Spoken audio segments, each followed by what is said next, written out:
कि ये जहर डाल रहे हैं, अपन लोगों में जहर डाल रहे हैं।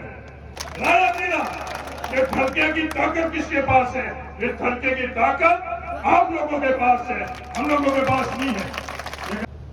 रविंदर सिंह जी कह रहे हैं कि मैं भारतीय जनता पार्टी का हूं, तो वो जवाब देते हैं वो अपने आप को भारतीय जनता पार्टी का धनी मान रहे हैं। ये दोनों नहीं दे रहे हैं। दोनों अपन लोगों की बात, किसान की बात, नौजवान की बात, नालानी की बात, धार की बात नहीं कर रही है। बात किसकी कर रहे हैं? दोनों को नहीं मिला। ये भारतीय जनता पार्टी के दोनों उम्मीदवार हैं, उन दोनों को एक सेकंड भी नहीं मिला जब हम लोगों के साथ अन्याय हो रहा। चाहे हम लोग आमने सामने था जब भी आए। मेदाराम बेनीवाल ने अपनी जेब से खून जांचने वाली मशीन अपने खरी कमाई से मेदाराम बेनीवाल ने भाई के अंदर लगाई। उस वक्त तो एक भारतीय जनता पार्टी के ही विचारधारा के दूसरे उम्मीदवार। आज राजनीतिक तौर के ऊपर हम लोग आमने सामने चुनाव भी लड़ सकते हैं। हमारे फैसले से कोई सहमत होगा, कोई और सहमत होगा।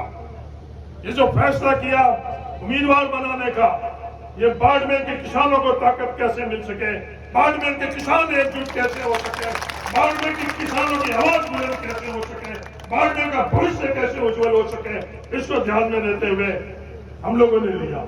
अगर किसी की नाराजगी है तो हरीश चौधरी पर होनी चाहिए। कर्नल साहब कह रहे वो पैसे बंद कर। आज पीने की पानी की योजना एक भारतीय जनता पार्टी के ही विचारधारा के दूसरे उम्मीदवार।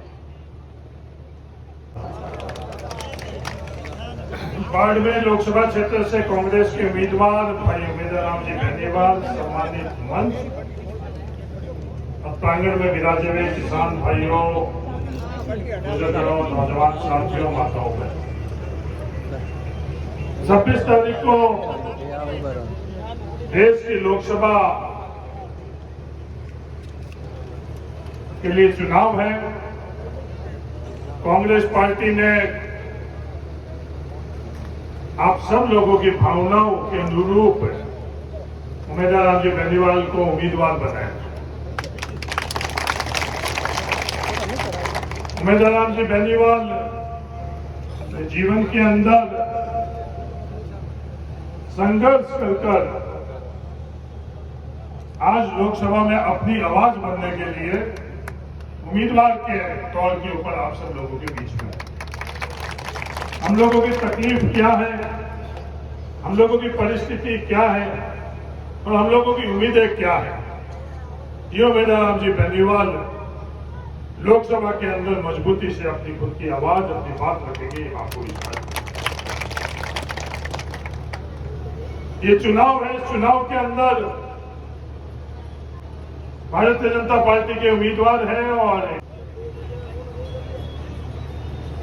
पहले उम्मीदवार ये कहते हैं कि मेरी गलती की सजा आप नरेंद्र मोदी जी को नहीं देना।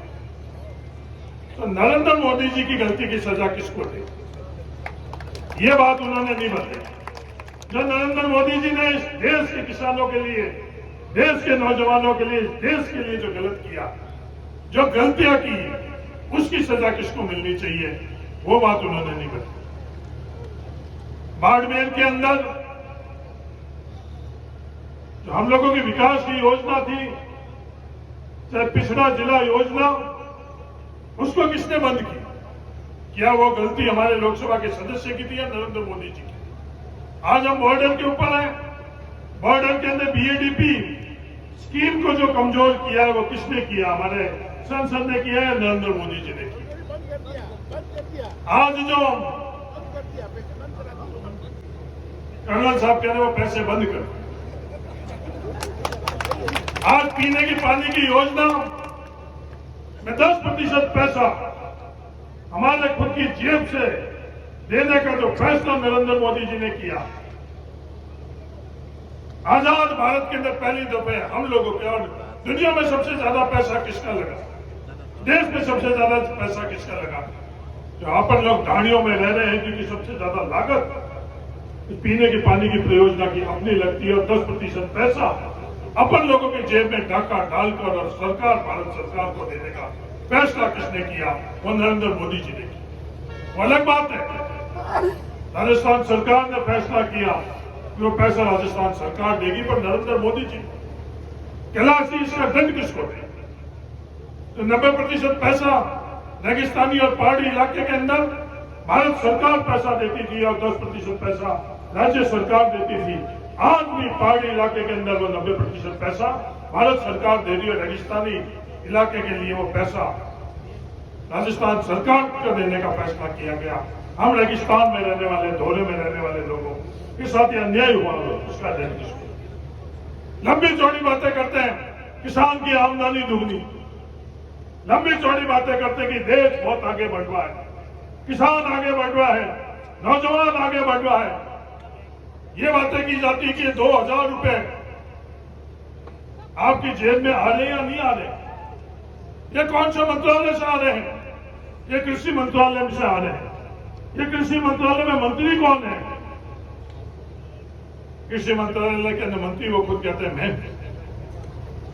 तो आदरणीय मंत्री जी, आप जो हम लोगों से पैसा दे रहे हो और ले रहे हो, उन दोनों का अगर खाता देखें तो कितना पैसा आप दे रहे हो और कितना ले रहे हो, इसका हिसाब किताब आज धार के, बाड़मेर, जैसलमेर के लोगों को इन चुनाव में देने का कायदा आपका आया नहीं है। ये भी आप कह दोगे कि नरेंद्र मोदी जी कहेंगे देंगे, नरेंद्र मोदी जी देंगे तो 12 तारीख को नरेंद्र मोदी जी आप दे दें। हम लोगों को जब आपने लोकसभा में भेजा, उस लोकसभा में भेजा, उस वक्त 2009 के अंदर बाड़मेर जिले के प्रत्येक व्यक्ति की जेब में जो प्रति व्यक्ति औसतन आई थी वो 17,078 रुपए थी। और 2014 के अंदर जब कार्यकाल पूरा हुआ तो 7 गुना आमदनी बढ़ी। बाड़मेर के प्रत्येक व्यक्ति की औसतन आई 1,21,953 रुपए। क्या 10 साल के अंदर आप ये तो बात कह रहे हो कि किसानों के जेब के अंदर वो 2,000 रुपए, तो 10 साल के अंदर बाड़मेर के प्रत्येक व्यक्ति की औसतन आई जो जेब में पैसा जा रहा है वो 7 गुना छोड़ो, 1 रुपया भी बढ़ा या नहीं बढ़ा है, इस सवाल का जवाब कौन देगा? कृषि मंत्री जी आप दोगे या ये दूसरे उम्मीदवार जो कह रहे हैं मैं पक्का भारतीय जनता पार्टी का हूं, भारतीय जनता पार्टी ने मुझे नहीं निकाला है तो मैं क्यों निकलूं? वो भी यही कह रहे हैं। रविंदर सिंह जी कह रहे हैं कि मैं भारतीय जनता पार्टी का हूं, तो वो जवाब दे रहे, वो अपने आप को भारतीय जनता पार्टी का धनी मान रहे हैं। ये दोनों नहीं दे रहे हैं। दोनों अपन लोगों की बात, किसान की बात, नौजवान की बात, नालानी की बात, धार की बात नहीं कर रहे। ये बात किसकी कर रहे? शब्द क्या इस्तेमाल कर रहे? मुठियां बंद कर ये नारे क्या दे रहे हैं? इन नारों के अंदर बाड़मेर का किसान कहाँ है? नारों के अंदर बाड़मेर का नौजवान कहाँ है? बाड़मेर के लोग कहाँ है? इसका हिसाब किताब कौन देगा?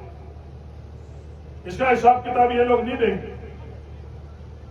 तमाम क्षेत्र के अंदर यहां का हम लोगों के बीच में ये बात करते हैं कि मैं किसान हूं।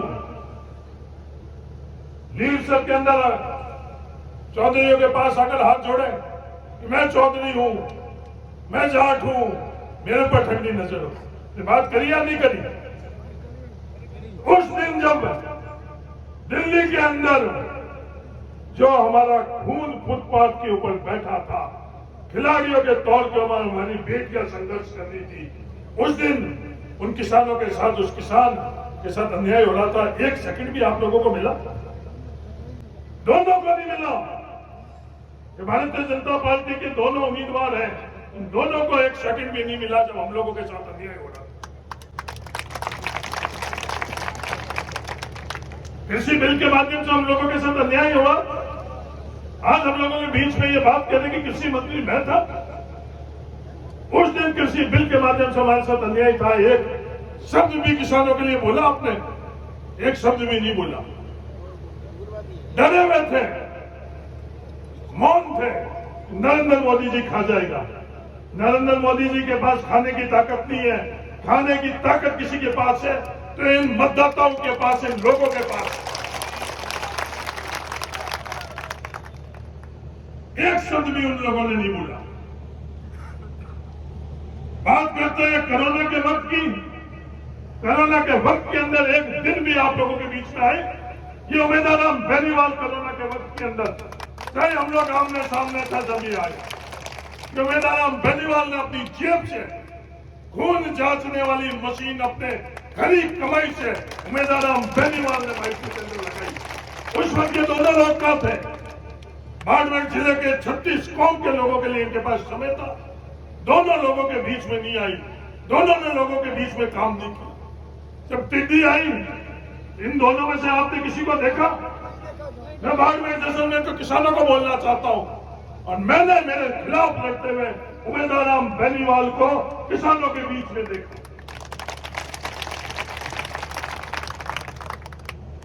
आज राजनीतिक तौर के ऊपर हम लोग आमने सामने चुनाव भी लड़ सकते हैं। हमारे फैसले से कोई सहमत होगा, कोई और सहमत होगा। ये जो फैसला किया उम्मीदवार बनाने का, ये बाड़मेर के किसानों को ताकत कैसे मिल सके, बाड़मेर के किसान एकजुट कैसे हो सके, बाड़मेर के किसानों की आवाज बुलंद कैसे हो सके, बाड़मेर का भविष्य कैसे उज्जवल हो सके, इसको ध्यान में देते हुए हम लोगों ने लिया। अगर किसी की नाराजगी है तो हरीश चौधरी पर होनी चाहिए। बाकी तमाम लोगों ने यह फैसला लिया कि हमारी उम्मीदों का कोई उम्मीद रहेगा तो यह उम्मीदवार बेनीवाल रहेगा। दुनिया कहती है ठड़का, ठड़का किसका रहेगा? ठड़का रहेगा मिनखा रखा, मिनक चावेला तो बेनीवालों का ठड़का। ठड़का किसका? बेनीवालों का ठड़का। मिनक चाहेंगे ठड़का किसका? मेघवालों का ठड़का। मिनक चाहेंगे ठड़का किसका? अहमद साहब का ठड़का। ठड़का तो मिनक तय करेला, मैं ही ठड़का घरे ठड़का ले में आया 2014 में। मिनक कहीं चाहिए कि कर्नल साहब का ठड़का, वो कर्नल साहब का ठड़का था। ये ठड़के की ताकत किसके पास है? ये ठड़के की ताकत आप लोगों के पास है, हम लोगों के पास नहीं है। ये गलत होगी है ना इन लोगों की। ठड़का ठड़का, ठड़के की ताकत आप लोगों के पास है। 26 तारीख को ये वोट का पुपाड़ी बजाओगे, उसका ठड़का रह जाएगा, और वोट के अंदर कमी रहेगी तो इसमें मेरे जैसे हाल हो। बात तो यही है। आज जिस तादाद में आप लोग आए हो, मेरा सबसे निवेदन है, जो वक्त है इस वक्त की नजाकत समझो। अपनी बातें, अपनी ताकत, अपने को आगे बढ़ाने का ये समय नहीं है।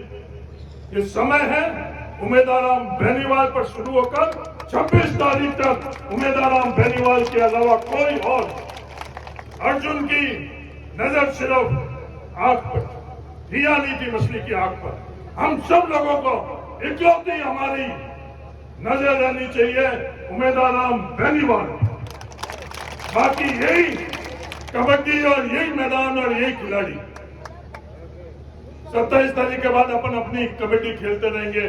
किसी को सरपंच बनना आमने सामने तो वो सरपंच का करना, पंचायती राज आए पद्माराम जी वापस तैयार हो जावे, प्रधान बनाना नहीं बनाना पद्माराम जी के ऊपर है। जो भी बातें हैं वो अपन बाद में करते हैं। 26 तारीख तक अपन सब मिलकर, और 36 कौम, मैं 36 कौम इसलिए कह रहा हूं कि ये जहर डाल रहे हैं, अपन लोगों में जहर डाल रहे हैं। अपनी बात 36 कौम के लिए कभी भी ये साथ में नहीं रहते। आज ये बात करते हैं ओबीसी के अंदर विवाद करने के लिए, दरार पैदा करने के लिए। मूल ओबीसी ओबीसी, इनको मैं पूछना चाहता हूं, जब ओबीसी का हक का अधिकार था, ओबीसी की सभी कौम जयपुर की सड़कों के ऊपर थी, तो भारतीय जनता पार्टी के दी की आप कहां थी? आप उन सड़कों के ऊपर नहीं थे। कर्नल सोनाराम जी उन सड़कों के ऊपर थे, पद्माराम उन सड़कों के ऊपर था। आप उन ओबीसी के लिए आज आपको याद आते हैं? नहीं आते हैं। दर्जी आते हैं, सुधार आते हैं। वोटों के लिए नहीं, दर्जी सुधार प्रजापति को याद नहीं करो। जब उनकी जरूरत थी उस वक्त आप उनके साथ में नहीं खड़े थे। उनके खिलाफ आप लोग कहीं ना कहीं एयर कंडीशन में बैठ कर राजनीति कर रहे। मेरे तो आप सब लोगों से ये निवेदन है, 5 मिनट का समय तय हुआ था। कर्नल साहब 8 मिनट हो गए, मेरे साथ 8 मिनट से ज्यादा मेरे हो गए हैं। आप एकजुट रहो, और 26 तारीख को ठड़का बेनीवाल का, ठड़का बेनीवाल का, ठड़का बेनीवाल का। धन्यवाद। जय हिंद।